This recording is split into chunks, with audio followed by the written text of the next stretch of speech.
ಮುಂದೊರೆದ ಮಹಾಯುತಿ ಸರ್ಕಾರ, CM suspense. Mahayuti meeting cancel ಮಾಡಲಿಲ್ವಂತೆ ಸಿಂಧೆ ಏಕನಾಥ್. ತಾನಲ್ವಂತೆ ಡಿಸಿಎಂ ಅಭ್ಯರ್ಥಿ ಶ್ರೀಕಾಂತ್ ಸಿಂಧೆ ಸ್ಪಷ್ಟನೆ. ಮಹಾ ಸರ್ಕಾರ ಸಿಎಂ ಪ್ರಮಾಣಕ್ಕಿದೆ 3 ದಿನ ಬಾಕಿ. CM Fadnavis final, DCM ದ್ವಯರಾರು.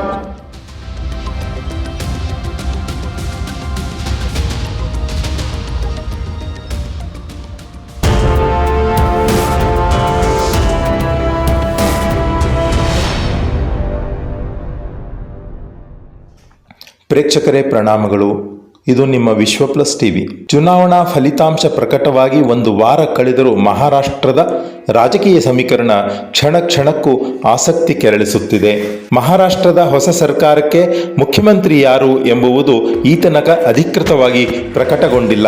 ಆದರೆ ಹೊಸ ಮುಖ್ಯಮಂತ್ರಿಯ ಪ್ರಮಾಣ ವಚನಕ್ಕೆ ಸಿದ್ಧತೆ ಚುರುಕು ಪಡೆದುಕೊಂಡಿದೆ. ದೇಶದ ನಾನಾ ದೃಶ್ಯ ಹಾಗೂ ಮುದ್ರಣ ಮತ್ತು ಡಿಜಿಟಲ್ ಚಾನೆಲ್ಗಳ ವರದಿಯಂತೆ ಮಾರ್ಗಶಿರ ಮಾಸ ಶುಕ್ಲ ಪಕ್ಷದ ಚೌತಿ ದಿನ ಅಂದರೆ ಡಿಸೆಂಬರ್ 5ನೇ ತಾರೀಖು ಸರ್ಕಾರದ ಪ್ರಮಾಣ ವಚನ ಕಾರ್ಯಕ್ರಮ ನಿಗದಿಯಾಗಿದೆ. ಇದೇ ಗುರುವಾರ ಮುಂಬೈ ನಗರದ ಆಜಾದ್ ಮೈದಾನದಲ್ಲಿ ನಡೆಯುವ ಪ್ರಮಾಣ ವಚನದ ಕಾರ್ಯಕ್ರಮಕ್ಕೆ ಭವ್ಯ ಮಂಟಪ ಸಿದ್ಧಗೊಳ್ಳುತ್ತಾ ಇದೆ.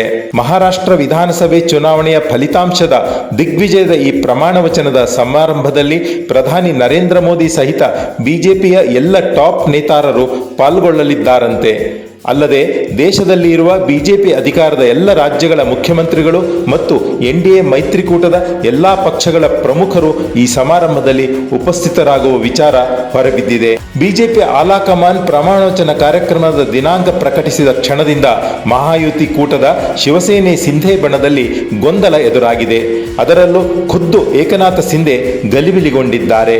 ಸಾಮಾನ್ಯವಾಗಿ ಪ್ರಜಾಪ್ರಭುತ್ವ ರಾಷ್ಟ್ರದ ಭಾರತದಲ್ಲಿ ಕೇಂದ್ರ ಅಥವಾ ರಾಜ್ಯಗಳಲ್ಲಿ ಚುನಾವಣಾ ಫಲಿತಾಂಶದ ನಂತರ ಬಹುಮತ ಪಡೆದ ಪಕ್ಷ ಅಥವಾ ಮೈತ್ರಿಕೂಟದಲ್ಲಿ ಸರ್ಕಾರ ಯಾರ ನಾಯಕತ್ವದಲ್ಲಿ ಸಾಗಬೇಕು ಎಂಬುವ ತಾತ್ವಿಕ ತೀರ್ಮಾನವಾಗಿ ಮುಖ್ಯಮಂತ್ರಿ ಹೆಸರು ಫೈನಲ್ ಆಗಿ ಔಪಚಾರಿಕವಾಗಿ ಒಮ್ಮತದಿಂದ ಪ್ರಕಟಗೊಳ್ಳುವ ಪ್ರಕ್ರಿಯೆ ನಡೆದು ಬರುತ್ತಿದೆ.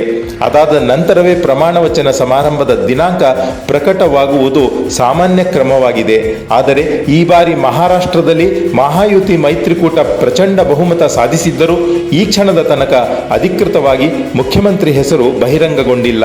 ಮಹಾಯುತಿ ಮೈತ್ರಿಕೂಟದ ಬಿಜೆಪಿ, ಶಿವಸೇನೆ ಸಿಂಧೆ ಬಣ ಮತ್ತು ಅಜಿತ್ ಪವಾರ್ ಎನ್ಸಿಪಿ ಬಣಗಳ ನಡುವೆ ಸರ್ಕಾರ ರಚನೆ ಮತ್ತು ಮುಖ್ಯಮಂತ್ರಿ ಆಯ್ಕೆ ವಿಚಾರದಲ್ಲಿ ಸಹಮತದ ಕೊರತೆ ಎದ್ದು ಕಾಣುತ್ತಾ ಇದೆ. ಈ ನಡುವೆ ಬಿಜೆಪಿ ಶಪಥ ಗ್ರಹಣದ ದಿನಾಂಕ ಮತ್ತು ಸ್ಥಳವನ್ನು ಪ್ರಕಟಿಸಿ ಇಡೀ ರಾಜಕೀಯ ವಠಾರದಲ್ಲಿ ಚರ್ಚೆಗೆ ಗ್ರಾಸ ತಂದಿಟ್ಟಿದೆ. ಬಿಜೆಪಿ ಮೂಲಗಳ ಸದ್ಯದ ನ್ಯೂಸ್ ಸಿಪ್ ಪ್ರಕಾರ ಡಿಸೆಂಬರ್ 2ರ ಸೋಮವಾರ ಬಿಜೆಪಿ ಶಾಸಕಾಂಗ ಪಕ್ಷದ ಸಭೆ ನಡೆಯಲಿದೆ. ಈ ಸಭೆಯಲ್ಲಿ ಬಿಜೆಪಿ ತನ್ನ ಶಾಸಕಾಂಗ ಪಕ್ಷದ ನಾಯಕನನ್ನು ಆಯ್ಕೆ ಮಾಡಿಕೊಳ್ಳಲಿದೆ.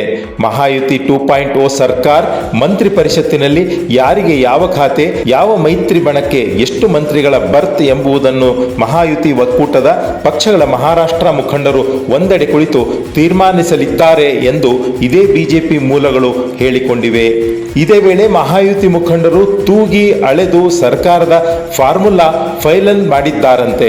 ಮಹಾಯುತಿ 2.0 ಸರ್ಕಾರ ರಚನೆ ಸಂಬಂಧ ಮೈತ್ರಿಕೂಟದಲ್ಲಿ ನಡೆಯುತ್ತಿರುವ ಆಶ್ಚರ್ಯಕರ ಬೆಳವಣಿಗೆಗಳ ನಡುವೆ ಏಕನಾಥ್ ಸಿಂಧೆ ನೇತೃತ್ವದ ಶಿವಸೇನೆಯ ಮೊದಲ ಷರತ್ತು ಇದೀಗ ಬಹಿರಂಗವಾಗಿದೆ. ಮಹಾರಾಷ್ಟ್ರ ಸರ್ಕಾರದಲ್ಲಿ ಉಪಮುಖ್ಯಮಂತ್ರಿ ಸ್ಥಾನದ ಜೊತೆಗೆ ಗೃಹ ಖಾತೆ ತನ್ನ ಬಳಿಯೇ ಇರಬೇಕು ಎಂಬುದು ಇದರ ಒತ್ತಾಸೆಯಾಗಿದೆ. ಈ ಹಿಂದಿನ ಮಹಾಯುತಿ ಸರ್ಕಾರದಲ್ಲೂ ಉಪಮುಖ್ಯಮಂತ್ರಿ ಸ್ಥಾನದ ಜೊತೆಗೆ ಗೃಹ ಖಾತೆ ಜೋರಿಕೊಂಡಿತ್ತಂತೆ. ಅದೇ ಫಾರ್ಮುಲಾ ಮುಂದುವರೆಯಬೇಕು ಎಂಬುದು ಶಿವಸೇನಾ ಸಿಂಧೆ ಬಣದ ಆಗ್ರಹದ ಕೋರಿಕೆಯಾಗಿದೆ.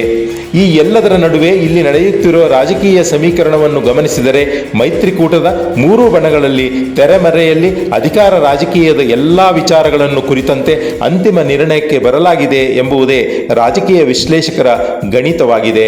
ಕಳೆದ ಗುರುವಾರ ದೆಹಲಿಯಲ್ಲಿ ಕೇಂದ್ರ ಗೃಹ ಮಂತ್ರಿ ಹಾಗೂ ಬಿಜೆಪಿ ವರಿಷ್ಠ ಅಮಿತ್ ಶಾ ನಿವಾಸದಲ್ಲಿ ಮಹಾಯುತಿ ನಾಯಕರಾದ ಏಕನಾಥ ಸಿಂಧೆ, ದೇವೇಂದ್ರ ಫಡ್ನವೀಸ್ ಮತ್ತು ಅಜಿತ್ ಅಜಿತ್ ಪವಾರ್ ಸುದೀರ್ಘ ಸಭೆ ನಡೆಸಿದ್ದರು. ಈ ಮ್ಯಾರಥಾನ್ ಮೀಟಿಂಗ್ ಬಳಿಕ ದೆಹಲಿಯ ಶಹಾ ನಿವಾಸದಿಂದ ಮಹಾರಾಷ್ಟ್ರದ ಕೇರ್ ಟೇಕಿಂಗ್ ಮುಖ್ಯಮಂತ್ರಿ ಏಕನಾಥ್ ಶಿಂದೆ ನೇರವಾಗಿ ಸತಾರಾ ಸಮೀಪದ ತಮ್ಮ ಹಳ್ಳಿಗೆ ತೆರಳಿದ್ದರು. ಆ ಬಳಿಕ ಯಾರ ಸಂಪರ್ಕಕ್ಕೂ ಸಿಗದ ಶಿಂದೆ ಅವರು ಎನ್ಸಿಪಿ ಅಜಿತ್ ಬಣದ ಮುಖಂಡ ಜಿತೇಂದ್ರ ಅವರ ಜೊತೆಗೆ ಮಾತುಕತೆ ನಡೆಸಿದ್ದರೆಂದು ಶಿವಸೇನೆ ಶಿಂದೆ ಬಣದ ನಾಯಕರು ಹೇಳಿಕೊಂಡಿದ್ದಾರೆ. ಆ ಮೀಟಿಂಗ್ ನಂತರವೇ ಮುಂಬೈ ನಗರದಲ್ಲಿ ಕರೆಯಲಾಗಿದ್ದ ಕಳೆದ ವಾರದ ಮಹಾಯುತಿ ಮೀಟಿಂಗ್ ಸಭೆ ನಡೆಸದೆ ಬರ್ಖಾಸ್ತಾಗಿತ್ತು. ಇದೀಗ ಈ ಸಭೆ ರದ್ದತಿಗೂ ತನ್ನ ತಂದೆಯವರ ತೀರ್ಮಾನಕ್ಕೂ ಯಾವುದೇ ಸಂಬಂಧವಿಲ್ಲವೆಂದು ಶಿಂದೆ ಅವರ ಸುಪುತ್ರ ಮಹಾರಾಷ್ಟ್ರದ ಮಹಾಯುತಿ ಮೈತ್ರಿಕೂಟದಲ್ಲಿ ನಡೆಯುತ್ತಿರುವ ಈ ಎಲ್ಲ ಬೆಳವಣಿಗೆ ಗಮನಿಸಿದ ನಂತರವೇ ಬಿಜೆಪಿ ಟಾಪ್ ಬ್ರಾಸ್ ನಾಯಕರು ಮಹಾಯುತಿ 2.0 ಸರ್ಕಾರ ಮುಖ್ಯಮಂತ್ರಿ ಪ್ರಮಾಣ ವಚನದ ದಿನಾಂಕವನ್ನು ಘೋಷಿಸಿಬಿಟ್ಟಿತ್ತು. ಸೋಮವಾರದ ಸಭೆ ಬಳಿಕ ಮೂರು ಬಣಗಳಲ್ಲಿ ಸಹಮತ ಮೂಡಿ ಸಿಎಂ ಹೆಸರು ಬಹಿರಂಗವಾಗುವ ಸಾಧ್ಯತೆಯನ್ನು ತಳ್ಳಿಹಾಕುವಂತಿಲ್ಲ. ಮಹಾರಾಷ್ಟ್ರದ ಹೊಸ ಸರ್ಕಾರದ ಮಂತ್ರಿಮಂಡಲದಲ್ಲಿ ಸಚಿವ ಖಾತೆಗಳು ಮತ್ತು ಮೈತ್ರಿಕೂಟದ ಯಾವ ಬಣಕ್ಕೆ ಎಷ್ಟು ಮಂತ್ರಿಗಳ ಬರ್ತ್ ಎಂಬುದು ಸೋಮವಾರವೇ ಅಂತಿಮ ರೂಪ ಪಡೆಯಲಿದೆಯಂತೆ. ಮಹಾರಾಷ್ಟ್ರದ ರಾಜಕೀಯದಲ್ಲಿ ಇರುವ ವಿಶ್ವಸನೀಯ ಮೂಲಗಳ ಪ್ರಕಾರ ಪ್ರತಿ 6 ಶಾಸಕರಿಗೆ ಒಬ್ಬ ಶಾಸಕ ಸಚಿವ ಸ್ಥಾನವನ್ನು ಈ ಮಹಾಯುತಿ ಸರ್ಕಾರದಲ್ಲಿ ಪಡೆಯಲಿದ್ದಾರಂತೆ. ಈ ಗಣಿತವನ್ನು ನೋಡುವುದಾದರೆ ಬಿಜೆಪಿಗೆ 22 ಬರ್ತ್, ಶಿವಸೇನೆ ಶಿಂದೆ ಬಣಕ್ಕೆ 10 ರಿಂದ 12 ಮತ್ತು ಎನ್ಸಿಪಿ ಅಜಿತ್ ಪವಾರ್ ಬಣಕ್ಕೆ 8 ರಿಂದ 9 ಮಂತ್ರಿಗಳ ಬರ್ತ್ ಲಭ್ಯವಾಗಲಿದೆ. ಮಹಾರಾಷ್ಟ್ರ ಶಾಸನಸಭೆಯಲ್ಲಿ ಇರುವ 288 ಶಾಸಕರ ಸಂಖ್ಯಾಬಲವನ್ನು ಗಮನಿಸಿದಾಗ ಮುಖ್ಯಮಂತ್ರಿ ಸೇರಿದಂತೆ 43 ಸಚಿವರ ಮಂತ್ರಿ ಪರಿಷತ್ತು ಇಲ್ಲಿ ಇರಲಿದೆ. ಒಟ್ಟಾರೆ ಈಗ ಈ ಎಲ್ಲ ಫಾರ್ಮುಲಾ ವರ್ಕೌಟ್ ಆಗಿದ್ದು ಮುಂದಿನ ನಡೆ ಮತ್ತು ಆ ತೀರ್ಮಾನಕ್ಕೆ ಮೈತ್ರಿಕೂಟದ 3 ಬಣಗಳ ಸಹಮತದ ಮುದ್ರೆ ಬೀಳುವುದು ಮಾತ್ರ ಈಗ ಬಾಕಿ ಉಳಿದಿದೆ. Last sip but not least. ವೀಕ್ಷಕರೇ, ಯಾರವರು ಅವರ ಹೆಸರಿಗೆ ಮಹಾರಾಷ್ಟ್ರ ಸರ್ಕಾರದ ಮುಖ್ಯಮಂತ್ರಿ ಎಂಬ ಡಿಸಿಗ್ನೇಷನ್ ಮುದ್ರೆ ಜೋಡಿಕೊಳ್ಳಲಿದೆ ಎಂಬುದೇ ಕೌತುಕದ ಮಾತಾಗಿದೆ. ಹೊಸ ಸರ್ಕಾರದ ಈ ಡಿಸಿಗ್ನೇಷನ್ ಘೋಷಣೆ ಬಳಿಕ ಕಳೆದೊಂದು ವಾರದಿಂದ ಗುಪ್ತಗಾಮಿನಿ ಅಂತಿದ್ದ ಮೈತ್ರಿಕೂಟದ ಆಂತರಿಕ ಗಲಿಬಿಲಿ ತಿಳಿಗೊಂಡು ಆಡಳಿತಕ್ಕೆ ಹೊಸ ಹುರುಪು, ಹೊಸ ಮೆರುಗು ಜೋಡಿಕೊಳ್ಳುತ್ತೋ ಅಥವಾ ರಾಜಕಾರಣದ ಫಂಗಲ್ ಚಂಡಮಾರುತವೆದ್ದು ಎಲ್ಲ ಭಾರಿ ಉಲ್ಟಾ ಪುಲ್ಟಾ ರಾಜಕೀಯ ನಡೆದು ಅಪ್ಪಳಿಸಲಿದೆಯೋ ಎಲ್ಲವೂ ಬೂದಿ ಮುಚ್ಚಿದ ಕೆಂಡದಂತೆ ನಿಗೂಢವಾಗಿದೆ. ಇದೇ ವೇಳೆ ಮುಖ್ಯಮಂತ್ರಿ ಶಿಂದೆ ಅವರ ಪುತ್ರ ಸಂಸದ ಶ್ರೀಕಾಂತ್ ಶಿಂದೆ ತಾನು ಮೈತ್ರಿಕೂಟದ ಸರ್ಕಾರದಲ್ಲಿ ಶಿವಸೇನೆ ಶಿಂದೆ ಬಣದ ಉಪಮುಖ್ಯಮಂತ್ರಿ ಅಭ್ಯರ್ಥಿ ಅಲ್ಲ ಎಂದು ಸ್ಪಷ್ಟಪಡಿಸಿದ್ದಾರೆ.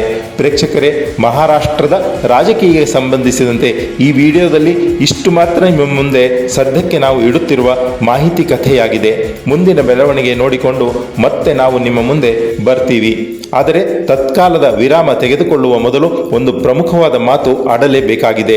ತಾವು ಇಲ್ಲಿಯ ತನಕ ನಮ್ಮ ಚಾನೆಲ್ಗೆ ಸಬ್ಸ್ಕ್ರೈಬ್ ಮಾಡಿಕೊಳ್ಳದಿದ್ದರೆ ಈಗ ಸಬ್ಸ್ಕ್ರೈಬ್ ಮಾಡಿಕೊಳ್ಳಿ ಮತ್ತು ಅಲ್ಲೇ ಇರುವ ಬೆಲ್ ಐಕಾನ್ ಒತ್ತಿ.